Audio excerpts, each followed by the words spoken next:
Donc, je suis Elefthérios Kechajoglou, je dirige le plus petit cirque du monde et on a le plaisir d'être associé à la métropole du Grand Paris pour cette biennale d'architecture et du paysage sur la thématique de la ville vivante.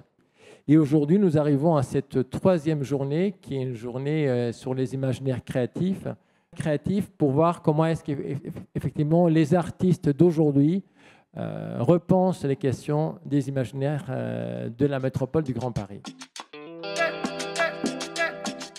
Si jamais il n'y a plus d'animal sauvage, comme le renard par exemple dans nos villes, à ce moment-là, il va falloir commencer à s'inquiéter. Parce que si la vie est impossible pour un animal sauvage, comment elle pourra être possible à l'avenir pour nous, êtres humains? Et donc ce travail il est né d'une envie vraiment de confronter le corps à l'architecture et au paysage, que le corps et le mouvement puissent donner à voir des détails de lieux auxquels on ne prête pas forcément attention. Je m'appelle Mohamed Golam, je suis architecte de formation et je réalise une chaîne YouTube de vulgarisation architecturale. L'idée, c'est de faire s'intéresser à l'architecture à un public le plus large possible, en parlant notamment du patrimoine des banlieues. C'est très focus sur l'architecture des 30 Glorieuses, les grands bâtiments, les grandes opérations, les grands ensembles. Donc l'idée, c'est vraiment de montrer pourquoi ils sont comme ça, pourquoi ils ont été conçus comme ça, quelle était l'intention de l'architecte et comment ils sont de l'intérieur, qu'en pensent les habitants. C'était un petit peu impressionnant, les tours rondes, la hauteur aussi des tours. Là, je suis au 16e étage. Donc... Alors, mon appartement est donc un 2 pièces avec un salon, une chambre. Il me semble qu'il fait 55 mètres carrés de mémoire. Moi, pendant ma thèse, j'ai décidé un peu de repartir à zéro, faire une espèce d'archéologie littéraire déjà de la place de la banlieue au 19e siècle en général. Et à force de lire des textes du 19e jusqu'à l'entre-deux-guerres, je me suis rendu compte que la question du bonheur était toujours présente, en fait, que les personnages, quelle que soit leur classe sociale, aiment, désirent la banlieue, aiment s'y rendre. Enfin, je parle de personnages parisiens. Je suis membre et fondateur du collectif Parenthèse.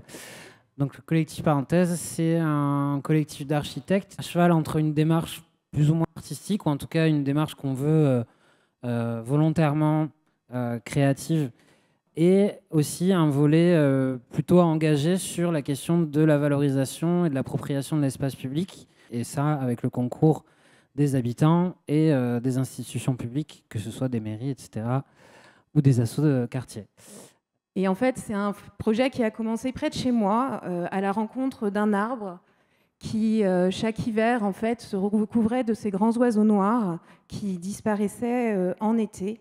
Et finalement, ce qui me saisissait, c'était l'image de cet oiseau qui me semblait assez archaïque et derrière ces paysages hyper modernes. Je suis photographe et je suis chercheuse et je travaille autour du paysage en prise avec des questions politiques et environnementales. Le projet Naviguer en oiseau, c'est un projet sur la géographie éclatée du Grand Cormoran dans le Grand Paris. C'est un oiseau qui en fait revient chaque hiver dans ce territoire et part se reproduire dans les pays d'Europe du Nord.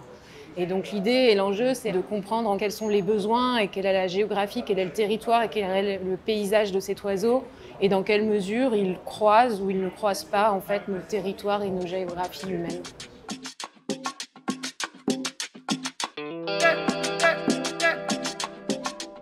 On rêve en images, on se projette en images, ça fait partie de nous en fait. La narration, c'est ce qui fait sens. Et j'ai l'impression en fait que l'art et la création, il peut permettre de travailler sur un rapport sensible aux choses. Et aussi, je pense que l'art, le principe, c'est que ça va susciter des émotions et que, en fait, dans le cadre de nouveau des questionnements peut-être politiques qui m'animent, j'ai l'impression qu'on a besoin des deux. On a besoin de connaissances, on a besoin de savoir. Et peut-être que pour bouger aussi, eh bien, on a besoin d'être habité par des émotions.